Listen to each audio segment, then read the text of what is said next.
I'm Dr. Neha Mishra. I work as infectious disease consultant at Manipal Hospital, Bangalore. Today I'm here to talk about dengue. Dengue is a viral illness. It spreads by mosquitoes, and we see a rise in the number of dengue cases usually during the rainy seasons. Dengue is usually present like any other viral illness, so to distinguish it from one simple viral fever, it is very difficult. But there are some characteristic features which are specific and occur more frequently with dengue disease. And if we are able to recognize them on the correct time, we can prevent the complications and other severities which are associated with this particular disease. Dengue in general presents with very high grade fever associated with severe body pains, back pain, lower back especially, and retroorbital pain. That is pain people that feel behind their eyes. So they feel that there is heaviness around their eyes, and they also feel that their headache is very severe and excruciating. These are some markers or some symptoms which can actually raise a high index of suspicion for dengue disease per se.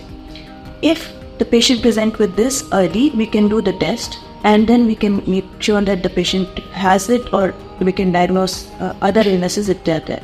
Also, dengue can, if presented late, dengue can be presenting with complication per se. So people can present with warning signs of dengue.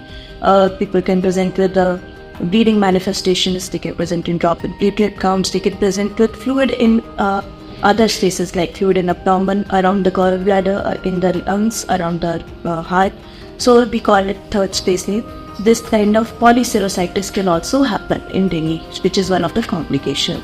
Apart from that, patient can also present with nausea, vomiting, pain in abdomen, which is again another sign of complication in dengue cases, which can actually signify the hepatitis that is one of the complications of dengue disease. Some people also present with breathing difficulty with dengue, which is predominantly due to the fluid that can get accumulated in and around the lungs in case. So these are the late manifestation, but early manifestation, as I said, comprise of retroorbital pain, high-grade hectic fevers associated with body aches and low back aches.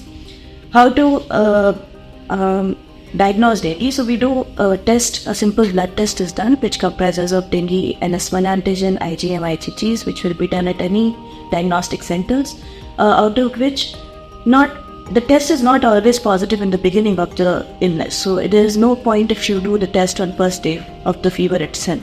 Because these tests may take some time, and 3 days at least for these tests to become positive.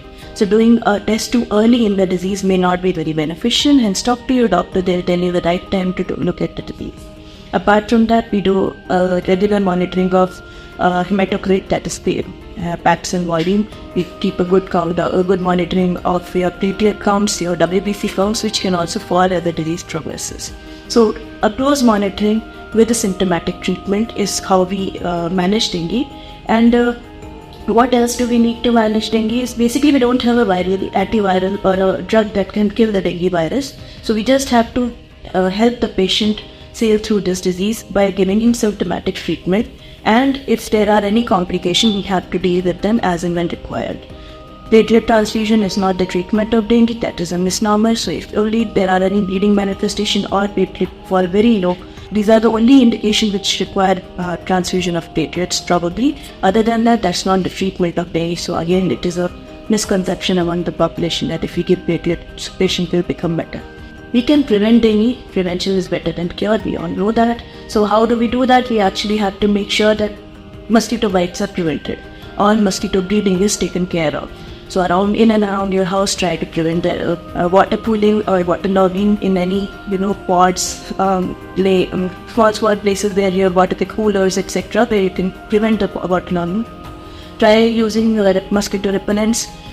Stop venturing out during dusk and dawn. Make sure that patients are not going out, people are not going out, and even if they are and it is not avoidable, then they should take due protections and by means of wearing full sleeved clothes, covered shoes, and coming back as soon as the work is done. If you can do that much, I think patients can do better. Also, try to keep in touch with the doctor.